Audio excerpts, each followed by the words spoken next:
Halo semuanya, sekarang saya akan membahas mengenai modul gelombang segmen nomor 2. Pada segmen kali ini, saya akan menjelaskan mengenai properti dari gelombang atau sifat dasar yang membentuk dari gelombang itu sendiri. Oke, parameter gelombang seperti kita ketahui ada periode dari gelombang, kemudian ada frekuensi, dan ada kecepatan. Nah, periode adalah waktu yang dibutuhkan dari wave, dari gelombang, ya dari suatu gelombang, misalnya puncak gelombang ini ya, atau disebut dengan crash, untuk berjalan akibat adanya gangguan, bisa gangguan dari angin ataupun badai ataupun ada kapal gitu ya, atau apapun itu, ada gelombang akibat adanya energi yang mengganggu. Menjalar dari ada satu unit gelombang, jadi ada satu unit wavelength ini ya, unit gelombang. Di puncak gelombang ini menjalar dari satu titik ke titik yang lain, atau pada satu unit gelombang pada satu waktu. Kemudian frekuensi, berapa banyak di puncak ini dapat kita temukan pada satu waktu di satu lokasi. Nah, kemudian kecepatan adalah jarak dari si puncak gelombang yang menjalar pada satu waktu. Jadi misalnya dari satu titik ini puncak gelombangnya ini bergerak terus sampai titik time, titik end gitu ya. Di sini misalnya. Nah, ini ada berapa nih jaraknya? Berapa jauh gitu ya dia bergerak. Nah, kemudian ini menyambung yang tadi ya. Jadi ketinggian dari gelombang itu seperti tunggang pasut istilahnya, tapi ini bentuk gelombang gitu ya. Jarak antara puncak dan juga lembahnya, lembah gelombang, crest dan terus disebut dengan atau tinggi dari gelombang. Dan periode gelombang, ya periode gelombang adalah jarak antara dua puncak gelombang gitu ya, antara satu puncak gelombang dan dua puncak gelombang, satu crash dan dua yang crash yang kedua, atau panjang dari gelombang itu sendiri ya, wavelength-nya adalah hal yang penting untuk kita ketahui. Kemudian biasanya gelombang itu diklasifikasikan atau dikategorisikan berdasarkan periode dari gelombang itu sendiri. Ya, tinggi gelombang ini mengindikasikan seberapa besar sih energi yang ada di daerah tersebut, ya. Ya, kemudian kita dapat mengenal juga ada istilah SWL atau sea water level, seperti pasut gitu ya, mean sea level, tapi ini itu adalah riakan yang bekerja di gelombang, kemudian tengah-tengah dari riakan itu adalah sea water level.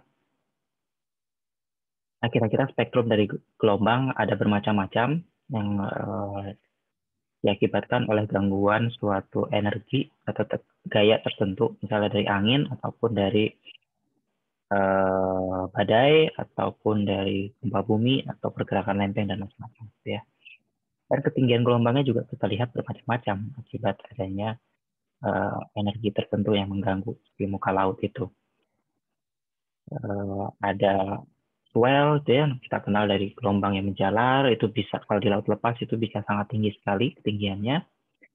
Kemudian ada tsunami akibat adanya ini ya, akibat adanya gempa bumi atau pergerakan lempeng dan macam-macam. Kemudian ada yang kita kenal akibat adanya pasut nih. Pasut juga gelombang sebenarnya, tapi periodenya itu lama dia itu terjadi. Kita ketahui ya, bisa itu pasang selama 12 jam atau pasang surut terjadi selama 24 jam. Kemudian kalau diklasifikasikan ya, akibat adanya disturbance dari angin, itu panjang dari gelombangnya biasanya 60 sampai 150 meteran. Nah, karena efek dari angin itu mungkin tidak terlalu jauh terasa. Kemudian size ini tergantung ya, tergantung dari disturbance dari air itu sendiri. karena kapal dan dia itu terus menjalar, hingga panjang gelombangnya itu bisa panjang tergantung dari daerahnya itu sendiri juga, dari basinnya itu sendiri juga, ya, dari bisa karena adanya kapal lewat atau karena perubahan atmosfer, tekanan dan lain-lain. Kemudian akibat adanya seismik atau tsunami yang kita kenal selama ini gitu ya, itu bisa panjang gelombangnya nih. Misalnya dari laut lepas dia menjalar sampai pesisir, gitu ya, lebih dari 200 km bahkan. Kemudian pasut. Nah, pasut seperti kita ketahui dia itu bergerak akibat fenomena astronomis, ada yang di utara permukaan bumi, ada yang di selatan permukaan bumi ya. Dan sangat sangat besar sekali jarak atau panjang dari gelombang itu sendiri. Ya, si gelombang itu berjalan dari satu titik yang lain gitu ya. Uh,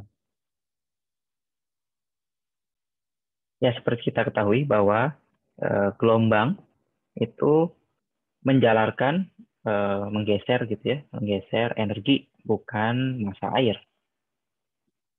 Nah, biasanya kita ketahui bahwa kedalaman dari efek gelombang yang terjadi, ya kedalamannya itu adalah setengah dari panjang gelombang. Jadi misalnya panjang gelombangnya 10 meter, maka efek dari si gelombang terhadap kolom air ini biasanya mungkin setengahnya, 5 meter gitu ya.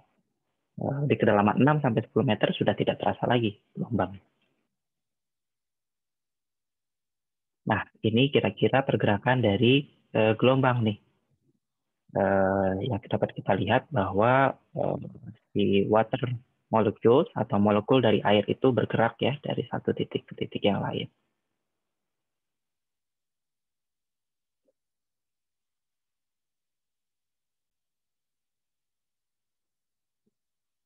Baik, itu saja untuk segmen nomor 2. Kita lanjutkan ke segmen berikutnya. Terima kasih, selamat belajar.